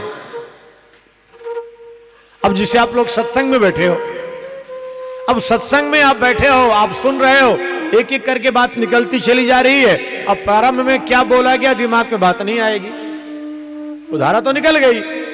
लेकिन यदि आपके अंदर सच्ची निष्ठा है और गुरु के चिंतन में लीन हो जाओ तो गुरु उसी धारा को पलट देगा। जब धारा को पलटेगा तभी आपके हृदय में राधा का जन्म होगा। धारा को उल्टा करो तो राधा। जब तक धारा पलटेंगे नहीं तो राधा क्या है क्या जानेंगे, कृष्ण को कैसे जानेंगे। जड़ भरत जी रहुगण के अंदर वो ज्ञान की धारा को पलट दिए। जिस ज्ञान के लिए गंगा सागर जा रहे थे, कहीं नहीं जाना पड़ा, वहीं बोध हुआ। संसार की नश्वरता का बोध हो गया भवाटवी का वर्णन होते ही। और जैसे संसार की नश्वरता का बोध हुआ, फिर गंगा सागर नहीं गए, वहीं उनका कल्याण हो गया। जड़ भरत की ज्योत निकली, भगवान में विलीन, शरीर पंचतत्व में विलीन हुआ। भूगोल खगोल का वर्णन किया, नदियों का पर्वतों का वर्णन, ज्योतिष शास्त्र का वर्णन करते 28 प्रकार के नरकों का वर्णन। 28 प्रकार के नरकों का वर्णन किए तो परीक्षित जी घबरा गए, गुरुदेव इस संसार का हर मानव फिर नरक जाएगा। क्यों? हर मानव से कोई न कोई भूल तो हो ही जाती है। देखिए वृक्ष कितने मजबूत हो, जब जोर की हवा चलेगी तो उसकी शाखा तो हिलती है। मानव का तन एक ऐसा है, चाहे न चाहे कहीं न कहीं भूल तो हो ही जाती है। जैसे हम दृष्टांत से समझाएंगे आपको। आप अपने घर में देखो, आप 10वें माले में हो कि 20वें, भगवान जाने, कन्हैया की इच्छा, आपका अपना प्रारब्ध। अब दरवाजा चारों तरफ से बंद है, खिड़की भी लगी है, पर्दा भी लगा है और रूम को साफ किए हैं। लेकिन अगले दिन देखो तो उसमें मिट्टी कहीं ना कहीं दिखाई पड़ जाती कि नहीं पड़ जाती? अब 2-4 दिन उस कक्ष को साफ न करो तो बैठने के लायक रह जाता है। अब कल्पना करो मिट्टी आई कहां से? वो भाई जमीन से तो आप काफी ऊपर हो, नीचे तो नहीं हो। खिड़की भी बंद है, दरवाजा बंद है, गेट बंद है, सफाई किए हैं, पोछा लगाए हैं, लेकिन अगले दिन देखे तो फिर वही। उसी प्रकार जो मानव का तन है, हम चाहें या ना चाहें, कहीं न कहीं कोई न कोई भूल अपने आप जाने अनजाने में हो जाए। भूल से कोई नहीं बचा है, हर किसी से होती है। सब नरक जाएंगे, बोले नहीं, आगे पाप न करने का संकल्प कर भगवान के नाम का आश्रय ले लें तो नरक की यातना से बच जाएंगे। ऐसा कोई हुआ है क्या? बोले हाँ, अजामिल। यहीं से षष्ठ स्कंद की कथा प्रारंभ होती है।